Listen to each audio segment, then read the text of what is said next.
How are we doing, guys and girls? It's Tuesday, of course. Big apologies. We had a technical issue earlier on with the tonight's content. So massive apologies. But what I didn't want to do was miss out on the issues, of course. So I thought I would pop back and have a little chat about this one and share it anyway. Although this time I'm on my own. Anyway, guys and girls, thanks again. I hope you're having a great week. Wanted to discuss and bring on from last week where we were talking about total losses. And I'll just revisit where we were there, because tonight I've got an issue with, it's following on from that. It's still claims issues in total. Last week we said the FCA were fully aware that insurers were writing vehicles off when they shouldn't be, not giving customers the right value for their vehicles, which obviously affects repairers as a whole, because they're writing cars off rather than repairing them. We were saying, is that right? Is it ethical? We don't know. So something good to talk about again. But touching on further on from that, my own opinion has always been in 35 years that the reason repair centres are so badly picked on to reduce claims cost is that insurers blame the repair centres quite heavily, saying, they charge too much, and they're constantly trying to beat the repair cost down, when the reality is the actual cost is because the insurers do not run claims properly.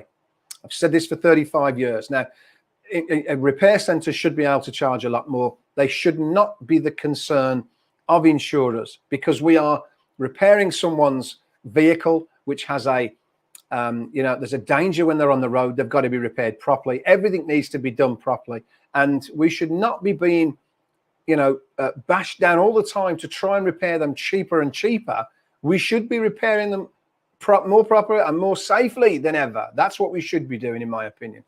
But the reality is, because insurers do not handle claims properly, they cost themselves, in my opinion, again, millions. We're not talking pennies, pounds and pence. We're talking millions here. And look at this in how many claims go on through the year and what happens. Now, for me, the claim costs an insurer, whether it's fault or non-fault, if it goes on too long, if they don't handle it very well. That's where the massive cost is to an insurer. So my own opinion is they need to slimline what they're doing, forget all this other stuff, and get their processes correct from day one. We're in the year 2023 where technology is through the roof. Cars will be flying before we know it. But you still can't get through to an insurer. You still can't get an answer out of them. They still can't. And there's all this technology they're apparently adopting all this technology, but their call centers are a disgrace. Their claims handlers are a disgrace. Maybe they're trying to get AI to settle claims and stuff, but what they need to do is the very simple basics. A claim is either someone's at fault, someone's not at fault, and there's a 50-50. I don't believe in all the 20/80s and all this kind of silly stuff. I believe it's either 50-50. You're at fault or you're not at fault. And that decision making is very key to the length and time of a claim. And I think the quicker that is done, the better it is done, of course. And you quickly say which way it's going to go and just accept, okay, yeah, you just need someone with half a brain to say, right, that's our fault or that's not our fault. And then get on with the process, because that's probably going to save you millions in the short term, let alone the long term. And then you don't have to stop worrying and kicking on at repair centers to try and save money, because it's not them that are costing this industry millions of pounds. It's yourselves, in my opinion. So moving on from that, and here's proof of what I was saying. And this is just a one-off case where this happens. And I'm pretty sure there's people out there who will agree, claims people, repair people, that this goes on every day. And, I was arguing on last week and the week before about how I've got 5 or 6 total loss claims on where no one's making a decision. No one's agreeing evaluation. These claims are live for 6 months. The poor customer hasn't been paid out. Someone's dealing with it. Make a decision, and it's going to cost you a lot less money, I promise you. Anyway, looking at this, a learner drive. This is sums it up, to be fair, where the loss and the cost is to an insurer. But again, this is something the FCA need to be looking into, because it's outrageous. Many years ago when I started in the claims, I'm pretty sure there were some kind of guidelines that they had to deal with it within so long. They had to make a liability decision within 21 days. If they didn't, they were then penalized. They would then go to their insured and say, right, I'm giving you 14 days to talk to me because I've got to answer somebody. So if that the owner of the vehicle wasn't responding to the insurer was given 14 days to make a decision.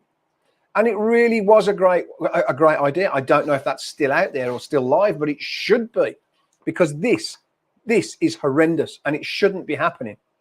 A learner driver's minor prank on an Audi A4 came with a staggering £75,000 repair bill after insurance firms squabbled for a year over who was to blame. Exactly what I've just been saying, but this goes on in masses every day. We can't even get in touch with an insurer. You can't even phone in, email in, we'll deal with it later. You deal with it later, it's costing you money. It's costing all those people who pay insurance money. You need to streamline your your processes massively. We need to agree on a way of running claims that will save you masses, and that in turn will help repair centres, because you shouldn't be bashing down repair centres. And I'm going to touch on something that I saw later on, which is, in this day and age, is just outrageous. But we'll cover that in a little while. So anyway, this lady thought her car was going to take 2 weeks to repair, and she was obviously horrified to find out what actually went on. Her insurance company squabbled to keep the A40 off the road for more than 1 year, while the cost of a replacement vehicle and the garage storage sent the bill spiralling out of control up to £75,000. Now, again, it should be simple to make a decision on who. I would love to know the actual accident circumstances of that. And you lot could time me to sort of say how long I reckon that we could make that decision. That would be really interesting. Anyhow, but she had it for so long that the hire bill exceeded £53,000, way more than it would have cost to buy the hire car. Last month, the Jaguar was recalled to the hire firm because it needed a new MOT. Joe was handed another Audi costing £181 a day. That came to more than £2,600 in total. That's just while they hired the vehicle. The storage cost at the garage where Joe's scratched a car, that's the damage to that vehicle. So you guys like me know, how long should that be off the road for? The problem is, you and I would repair that, replace the door, possibly in a couple of weeks. She's probably right. What she thought it was a couple of weeks, but the biggest problem would be getting the door. If that happened, we'd source a door. It could maximum go up to 3 weeks to repair that car. We would expect it to be, better than that. So, and that's blending the doors, doing everything we need. If there's a little bit of a sill repair, not a problem, 3 weeks. So how much would 3 weeks hire cost an insurer on the other side? So if they were the at-fault insurer, 3 weeks hire and the cost of that repair wouldn't be that bad, would it? So one of those insurers is copping out now for a £75,000 bill because neither of them could make a decision, which is a disgrace, again, in my opinion. So the customer said that it was ludicrous how she had to wait. A spokesman said, we were all ready to do the work just as soon as the insurance company sorted things out. But it took a year. So that's exactly what I just said. We can see how quick that repair is. But the insurers being incompetent, their services being incompetent, the whole process is being incompetent of costs. It's absolutely outrageous. But the insurer goes, oh, claims costs are going up because repairs are going up, parts are going up. No, they're going up because of your own incompetence. Learn to make a decision. Look at your processes, because the most important key section is the person who says it's fault, it's non-fault, it's 50-50, get it going. That's where the cost is. And that's for you all together, to be honest. It doesn't matter which one. You're all as bad as each other, because obviously there's two insurers here. One of you should have made a decision and got that on. You need to look at this, guys. And I'm happy to talk with an insurer, finding a better way to do it. I have all the answers in here, to be fair. So it's not a hard job to do. It's quite simple. First thing you need to do is answer the phones. You need to have an email where people can pick up an email and respond. Make things happen faster, and it will save you millions. Saving you millions, saving us people who are paying insurance a lot of money, and you won't have to pick on accident repair centres to do things for free and to do things so cheaply. You'll be more concerned that the cars are being repaired properly, because that's the product, that's the property that you're insuring. So you want it to be repaired properly, or you should want it to be. Anyhow, guys, so that, as you can see, was absolutely outrageous. But last year, car insurance costs went up about 19%, with the average annual premium rising by £100 to £629. I think it's gone up a lot more than that, and I think they're being very conservative on that. But the poor lady, of course, you can see, got a car back. Can't see the quality of the repair, by the way, because I can't zoom in on that. But anyhow, we all know it's outrageous. She called it the scratches and dents to her car. How could it cost that? Absolutely outrageous. And again, we're coming back to what I was talking about last week with the write-offs and stuff. So why didn't anyone write that vehicle off to save the money? Because let's face it, on the face of it, it didn't need writing off. It was a simple through-it repair. But we're talking about inflated costs. Who inflated that? Who inflated the costs?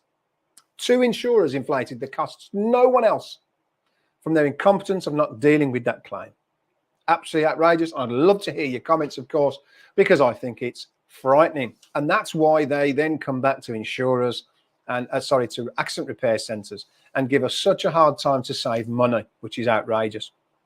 Then in the middle of reading that this week, I then sat at my desk, got a new contract coming for the repair centre. Fabulous.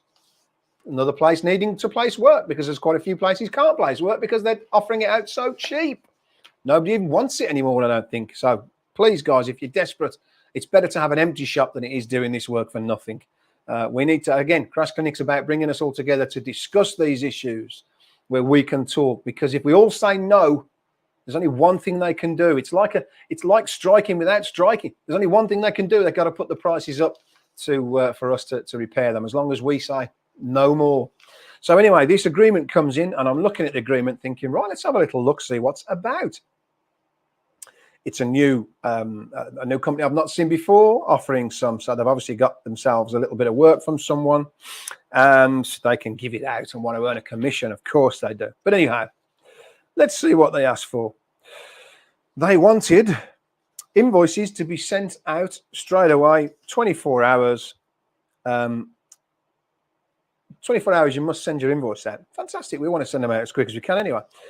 But it turns out that invoices will be paid on 45 days from the end of the month. And you always have to look at that, because when it says from the end of the month, if you send an invoice out on day 15, you're now giving them 60 days credit, because you've got 45 days from when the end of the month comes, plus the 15 days because you've already sent it. But you might as well not bother sending them till the end of the month.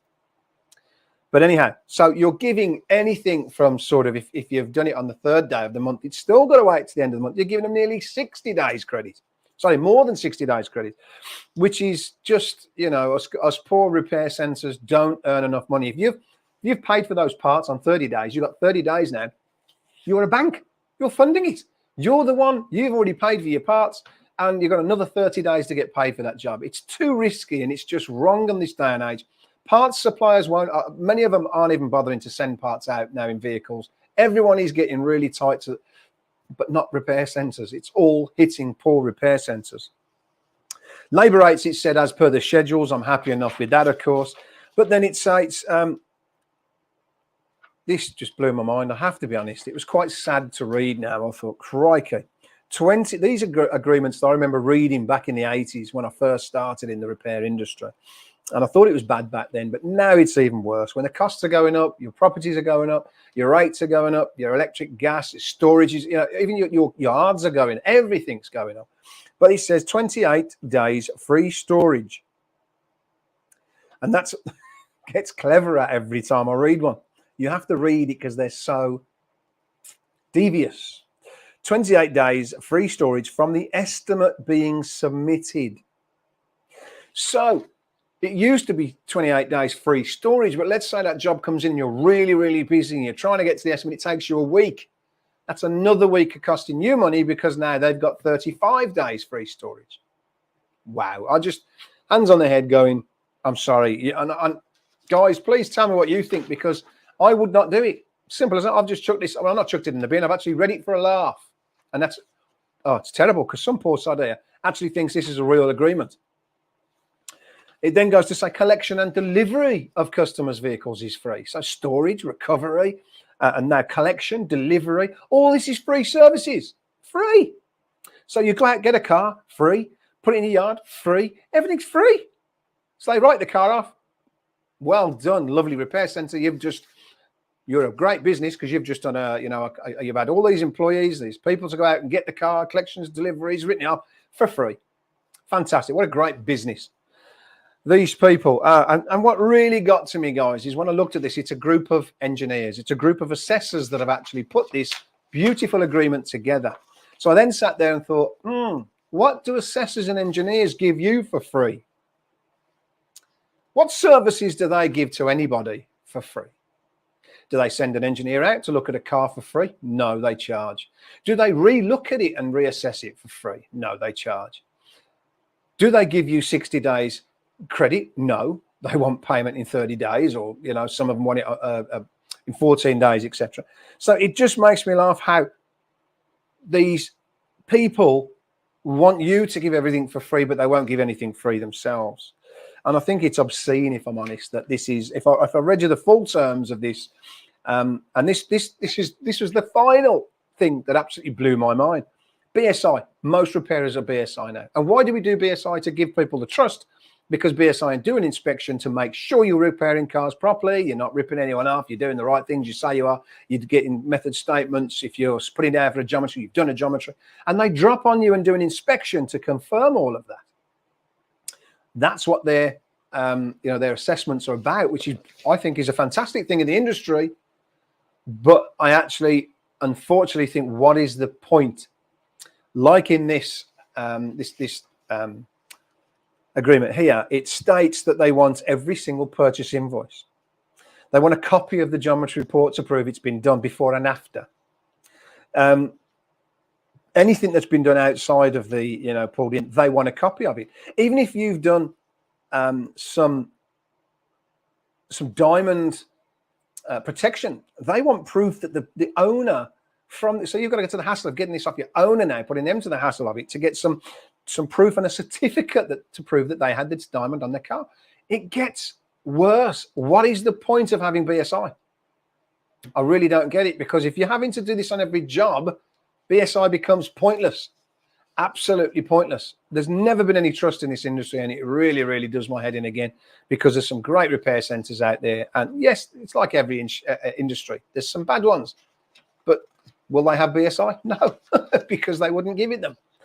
So there you go, guys and girls. This week's was, for me, it was a bit of a horrific, sad time to see. We, as the repair centres, the ones that are always being penalised. We're the ones that are always being under scrutiny. We are ones that, they don't want it. Everybody wants to give free storage, free recovery, do this for nothing, do that for nothing. But as we know, many body shops are going bust in the industry. So something's got to stop. Something's got to give somewhere. But tonight, I've just given you the full proof, the full evidence that insurers, in my opinion, are the problem.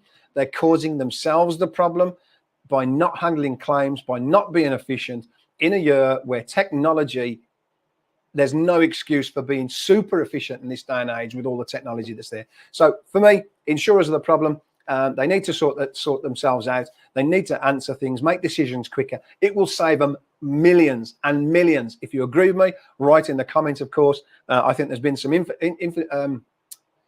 interesting information there for you. Please comment. Please let me know what you think. I think it's absolutely outrageous, but the answers are there in proof now. These guys could handle claims quicker and better. We would all be in a better industry with a lot more money in it. I mean, fancy wasting that kind of money, £75,000 on a car. You could see the scratch. You could see the dent. We all agree would probably be 3 weeks or under. Wow, £75,000. And that isn't, as I'm saying, that's not a one-off. Please don't look at that as a one-off, because that is not the case. This happens a lot. And if you put it on just general claims that don't get dealt with quick enough, exactly the same. They're probably, I would say, every claim is 4 or 5 times more expensive than it should be, because of the insurer's negligence, because of the insurers not dealing with claims efficiently. And that costs us all money, and it really puts repairers in a bad position when there's no need. So insurers, sort it out. If you're struggling, I'd like to get around a table with you guys and some other guys, because there is a simple process to this. I've got the answers. They're very simple, and we could save a lot of money, save you a lot of money, and then you can give the repairers that little bit extra that they need to give you the support that you need, and everyone's a winner, baby. But is it going to happen? That is yet to be seen. Guys and girls, hope you can hear me, of course. I'm really sorry about earlier on when the video, my microphone had a problem. I restarted the computer and it did fix it. So again, It's horrible listening to someone when you can't hear them properly. So guys, it's an interesting one. Please leave the comments, and obviously we'll see you next week again to catch up on issues that happen daily in this lovely industry. Take care. Have a great week. Hope you can make enough money to survive. Take care.